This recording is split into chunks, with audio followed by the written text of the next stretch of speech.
76వ గణతంత్ర దినోత్సవాన్ని పురస్కరించుకుని ఆదివారం రోజు ఉదయం జిల్లా పోలీస్ కార్యాలయం నందు జిల్లా ఎస్పీ డివి శ్రీనివాసరావు ఐపీఎస్ గారు పోలీస్ గౌరవ వందన స్వీకరించి జాతీయ జెండాను ఆవిష్కరించారు.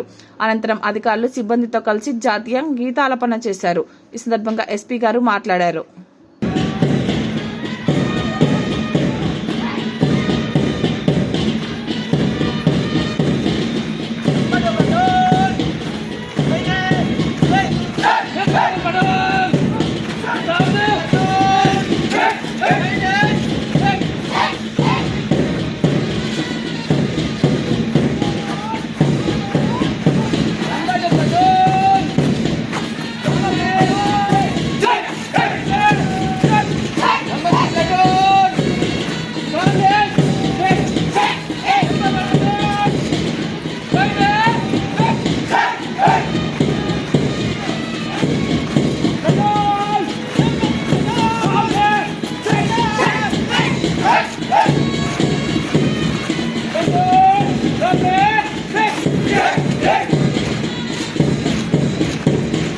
అద్భుతమైన పెరేడ్, అద్భుతమైన మార్చ్ ఫాస్ట్ 6 ప్లాటూన్లతో అద్భుతంగా చేశారు. వారికి కరతాళ ధనులు చప్పట్లతో వారి యొక్క ధ్యేయంగా గొప్పగా ఈ యొక్క పెరేడ్ నిర్వహించారు.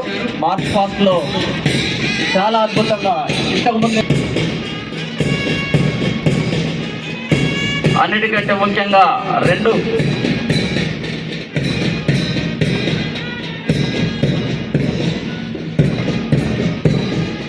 రెండు ఉమెన్ ప్లాటూన్లు ఉండడం అనేది ఈ యొక్క మార్చ్ ఫాస్ట్ లో చాలా ప్రత్యేకతగా నిలుస్తుంది.